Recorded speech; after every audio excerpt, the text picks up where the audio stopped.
Today on Thanks for Writing, we'd like to do something a little bit different and also season appropriate. It is the holiday season. Happy holidays, everyone. Merry Christmas. We'd like to talk about movies that you might not think of when you think of Christmas movies or holiday movies at all, where Christmas is part of the setting for one reason or another, sometimes for effect. In some of these cases, it seems like just for the heck of it. Like it didn't need to be at all, and they just decided to do that. And we're not really sure why, but for whatever reason, these are movies that technically would be Christmas movies, but yet at the same time, they're kind of not Christmas movies. So it's an interesting kind of phenomena. So, without any further to do, let's get into these movies. Let's start with an easy one. Gremlins. This one, I'm sure a lot of people think of as a Christmas movie. I mean, I know I do, at least. Yeah, and you could. You very well could. You wouldn't be wrong. Yeah. But if you remove the Christmas element from that movie, would it still be the same movie? More or less, yes. Because maybe that's a test we could apply here. There, certainly. I like the way you're going with that. Like Gremlins, they definitely use the season to their advantage at times, because it's like a small, close-knit community that gets torn up by these gremlins. But then again, they could have established that anyway without it being Christmas. I just think of, like, I don't know, the Gremlin puts like the Johnny Mathis record on at one point. Okay. You know, not that he could have just put on one of a Mathis just non-Christmas recording. I guess that would have worked too. I don't know. It certainly didn't need to be Christmas. Yeah. Well, it certainly did not. Does Billy's father buy him the Mogwai because it's Christmas, or is he just looking? You're pushing my knowledge of that movie. I haven't seen it that recently. I'm not sure. I want to say it might be that he's actually looking for a Christmas gift. All right, so it sort of starts the whole thing rolling. But it could have been his birthday. It could have been anything. I was going to say, yeah, you could change that to be anything. That could very easily been changed in the script. I mean, it did not have to be Christmas. I think they wanted to go for that. This is one of those movies, and I think it'll be a theme as we go through these, where sometimes it's nice to use the holiday season as a backdrop if it's going to be a movie with a lot of action or with a lot of chaos. So it's sort of a juxtaposition. You see how it's supposed to be this calm season to reflect on things and to just kind of, you think about dinners and shopping and getting gifts, that can get kind of hectic in its own way. But for the sake of these movies, I think it's just that it's a calm, tranquil time and then you see the hectic chaos that ensues. That is the plot of the movie. So like with the Gremlins, it's like, yeah, you see how not only are they tearing through this town at any time, but at Christmas time. So it's, I guess supposedly it makes it stand out that much more. It's like, holy shit, look how they're ruining everything. You know, because it's that time of year, but that's sort of sacred, I think, for a lot of people in their minds. And I'm confirming that, yes, Billy's dad was looking for a Christmas gift. That is the beginning of our plot. Yeah. All right. Well, again, they could have done something else with that, but it works. Mm-hmm. It works, and that's a good one. I like that movie. Good movie. Eh. Yo, you just say, yeah, okay. Yeah. I think it's all right, and you know, it's a good use of the Christmas as a backdrop.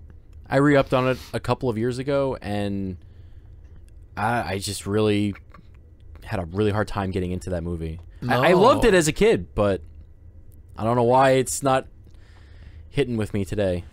All right. Yeah, see, I haven't done it that recently, so I don't know how it holds up, but I had a lot more fun watching Gremlins 2, which I also watched.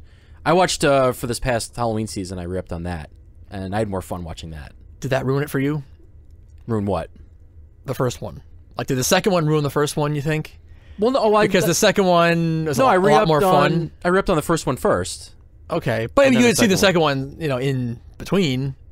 You know what I'm saying? Just like, because I know, like, I might mean just like in my life, just before? In general, yeah. Because I might think of Gremlins 2 more as what Gremlins is, and then no, I always used to One's a little more dry, but No, I always had them equal in my mind. okay. Yeah, that's how I'm kind of forever. feeling though. Yeah, I think one is good. I think. I don't know.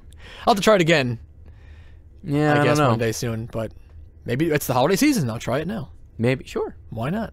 Mm-hmm. You know, but and this would be, I think, a common theme too with these movies we're going to talk about today. You could very easily watch Gremlins any time of the year, and it's not going to necessarily feel out of place. You know, Okay. right? Yeah. I think that's the thing here, that these movies that are, you know, they're not Christmas movies, but they're just kind of set at Christmas. So it's a Right. weird thing, and I think you can separate the holiday from the movie Yeah, yeah. in these cases, as opposed to, you know, Miracle on 34th Street, which you're gonna Right. feel really weird if you're watching that in July. Even the Home Alone movies, it just doesn't feel right when it's Yeah. outside of the box that is the holiday season. You know, because those are all about Christmas Right. and the what are considered the typical tenements of Christmas. You know, what we look for at Christmas.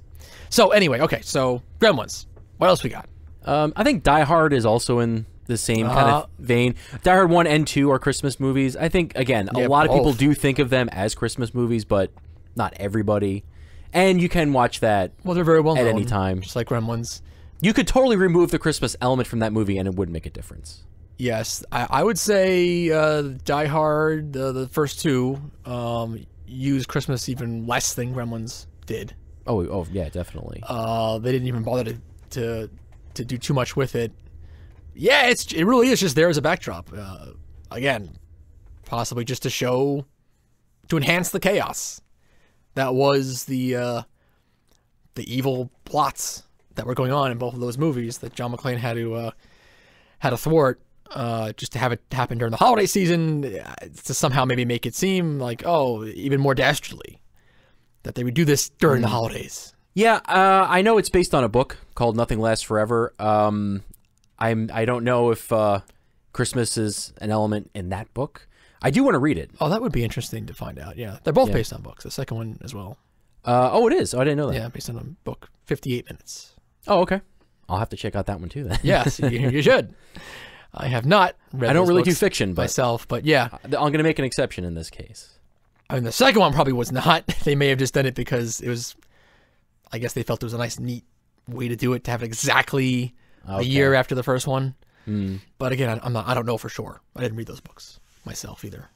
All right, yeah, but the Die Hard films, again, first two, are Christmas movies. I was first introduced to what at least for me is the iconic version of "Let It Snow, Let It Snow, Let It Snow" by Dean Martin, I think. no, the version they use in that movie is by Vaughn Monroe, Oh, that's right. Never mind. Yeah. which predates the Martin version. I'm not sure if he's the first guy to ever sing that song, but it's the version. It's the iconic version for me, thanks to those Yeah. movies. Well, And they every use that. time I hear that song, no matter what version, I always think of Die Hard. Yeah, so there you go. They even use the Christmas song, a winter song that is considered a Christmas song for the credits of both of those films. And of course, in the first Die Hard, they do use "Christmas in Hollis" by Run DMC. Right. That features somewhat prominently in the beginning, which is fun. That's another thing. Every time I hear that, I always think of Die Hard. It's a fun track. Oh yeah, that is. I a good actually do not, but that's just me. I had heard that song before I ever saw the movie track. Oh, okay. I hadn't. because it's off of A Very Special Christmas, a compilation CD from 1987 that my parents bought for me. One of the first CDs I ever had, and so I had already heard that song. All right, little history there. Now, what's next? We'll go from Die Hard to Lethal Weapon. Well, if we're gonna do Lethal Weapon, there is something special that I want to point out. Okay. Because really, we shouldn't just do Lethal Weapon. We should do a whole block of movies. Oh, all right. Because Lethal Weapon was written by Shane Black. And Shane Black, this is his thing. He loves to set his movies during Christmas. Oh, really? So, it's Lethal Weapon, Long Kiss Goodnight, Oh. Kiss Kiss Bang Bang, Oh. and Iron Man 3. Iron Man 3. Yeah. A recent movie. So he loves to do that. Oh, that's right. I forgot about that. Iron Man 3 is Christmas, yeah. He loves to pair up a white person with a black person. That's also his thing. Ebony and Ivory. Yep. Living together in harmony. Okay, interesting. So it's one particular writer Yeah. responsible for a lot of these. All right.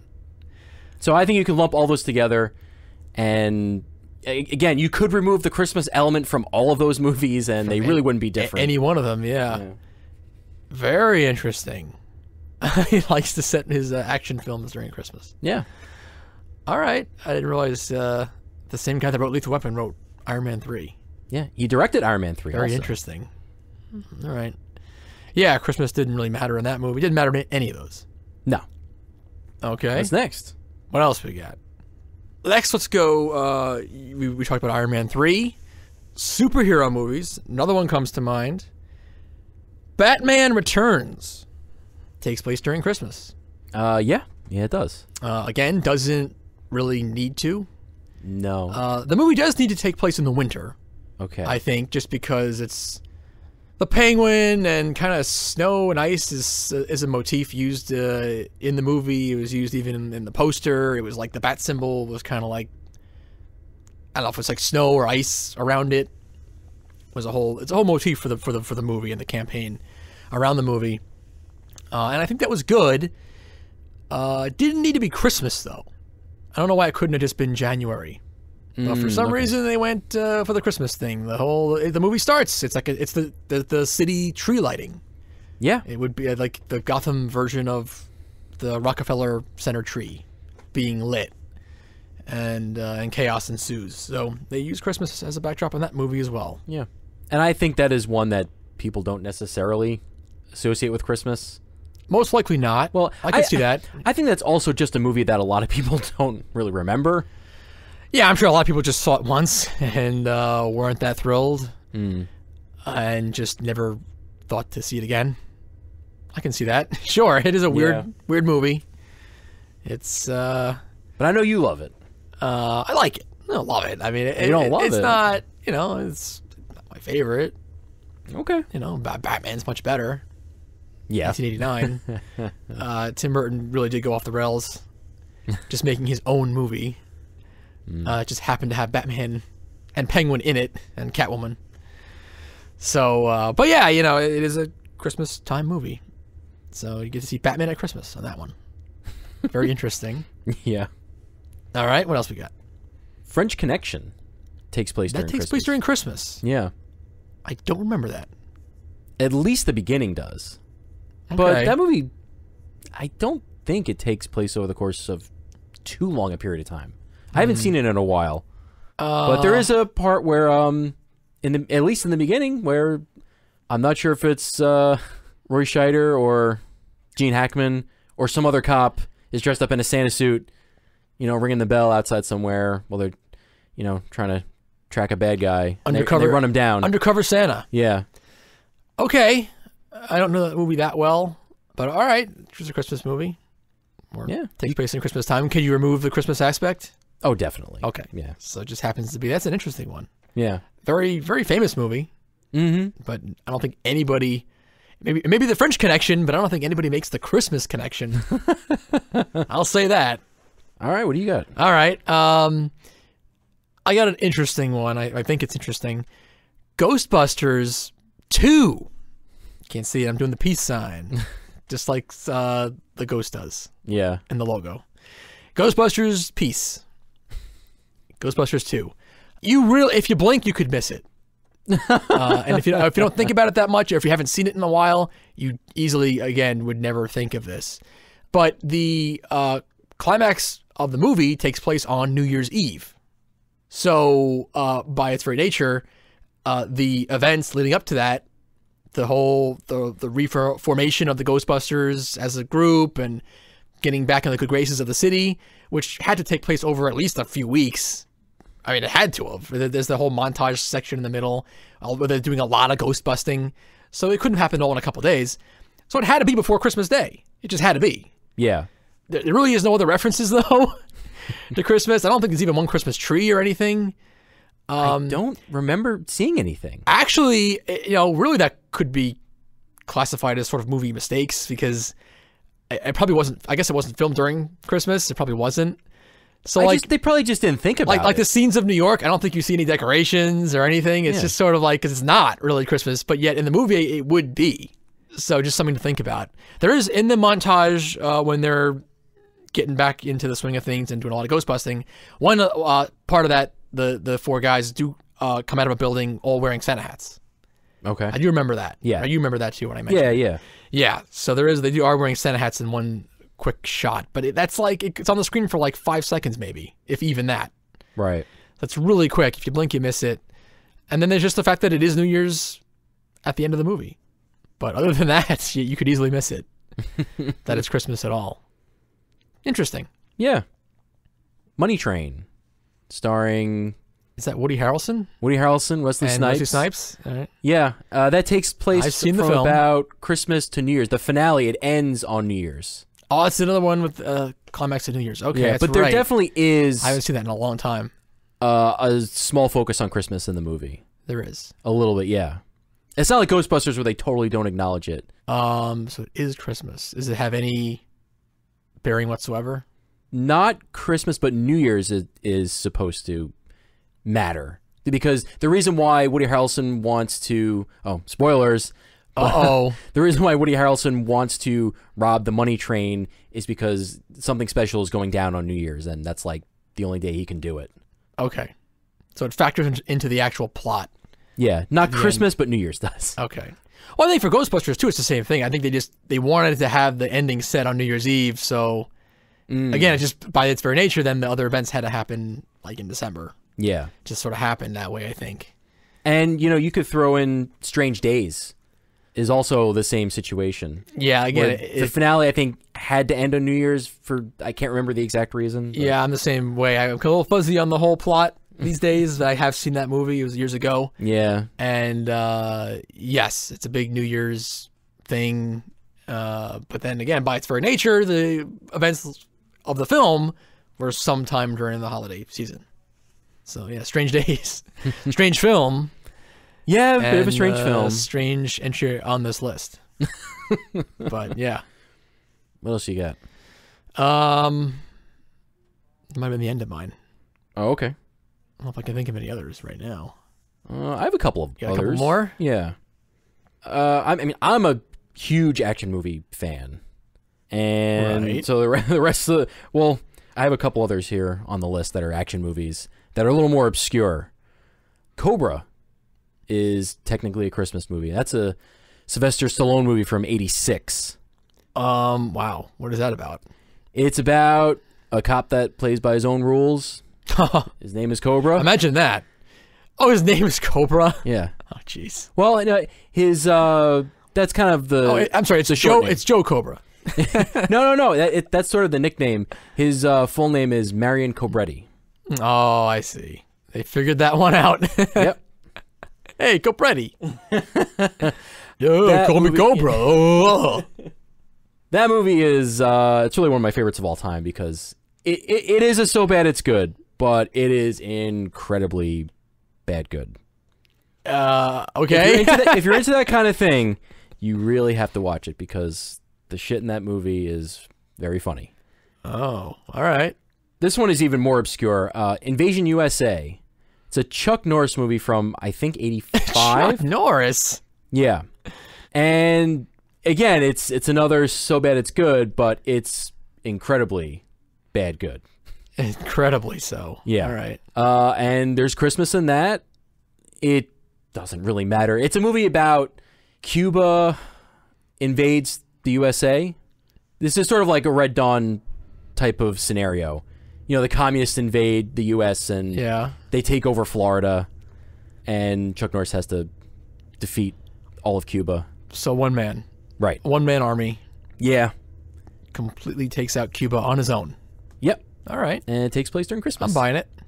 And there actually is a really cool scene in a mall where it's, everyone's out Christmas shopping, and one of the bad guys has like a bomb in like a Christmas present box. Oh. And it's a great sequence because Chuck Norris has to, goes in there with guns blazing, and there's like a car that's driving through the mall, crashing and all this sorts of shit. And it's really awesome, actually. All right. Probably my favorite Chuck Norris film. I haven't seen a ton, but if you're gonna see, Chuck Norris really is not very good. He is a Okay. a B tier action star. So this one is really dumb, but it's also really good. Really dumb. I don't know if you're really selling it here, but If you like So Bad It's Good movies, okay. If you like a little mall chaos action, that's always fun when they've done that over the years. yeah, Driving shit through malls. Just seems like it'd be a lot of fun. yeah. Something I like to do in real life. I got one more. Oh, okay. Well, it's not necessarily a specific one, but really any movie about Jesus. You could watch Last Temptation of Christ, you know, anything Jesus related, really. I mean, technically, it's a kind of a Christmas movie. I don't know. Is it? I don't know. I mean, it's supposed to be. It would have to be about his birth. That would be theoretically. the most relevant, but I would expand it to any Jesus movie. Oh, you would? I mean, Yeah. I mean, I know where you're coming from. I think maybe for you and me, but if you're like really up on that stuff, if you're an avid Bible reader, I don't know. I think avid Bible reader. I don't know what you're doing listening to this. well, you're not, but we're just talking theoretically here. Sure. I would just think it would have to be specifically about the birth because you know. I know what you're saying. It's like for us in our world, it's like that's the only time we probably think of Jesus is during Christmas. So, and maybe Easter, but not even so much because it's not that big a holiday. It's supposed to be the most important holiday in the religion. So you're thinking Christmas when you're thinking Jesus, but again, I think if you're really into that, you're not. You're thinking Jesus all the time. Mm-hmm. And then unless it's about the birth specifically, you're not going to think Christmas. Sure. You know. I mean, there are endless ones out there, but I mean, these are the ones that we just happen to think of at this moment. Right. If you think of your own, let us know. Continue the discussion for us. So, those are some movies that are technically Christmas movies, but you may not have thought about them that way. You know, it's almost like if you use, I think with music, it's more liberal that way. It's like, if the word Christmas is mentioned, it's like a Christmas song. Like, no matter what. You know, there's so many songs that are really just about, like, the loss of a love or something like that, but it takes place during Christmas, and so it's immediately a Christmas song. There's songs that don't even mention Christmas, that just mention snow and winter, and they're also considered Christmas songs. So, it's easier for music, actually, to just be grouped into that Christmas thing. With movies, a lot of these movies, all the ones we mentioned tonight, really wouldn't be considered Christmas movies, but if you use those rules that apply to music, they would be. Yeah, if Christmas is in there in any way, shape, or form, by its very nature, then it would be a Christmas movie. So, yeah, we just brought those to your attention. Hey, check them out. Yeah. You got a little time left before Christmas Day. So, yeah, you know, just some movies, maybe check them out if you haven't seen them. A lot of these are older. Again, we're not that old, but we have a penchant for films that are a little bit older, for maybe a generation or so ago of movie making. I know between the two of us, we both are a little bit more into the, you know, probably between like the 80s, 90s style. So, you know, a lot of you listening may not have ever seen these movies, so check them out. It's good stuff. Yeah. All right. Well, Merry Christmas, and thanks for riding. Hey guys, we'd love to know what you think. Post a comment or a question on thanksforriding.tumblr.com, or you can email us at thanksforriding@yahoo.com. We're on Facebook, too. Facebook? Definitely not our dynamite.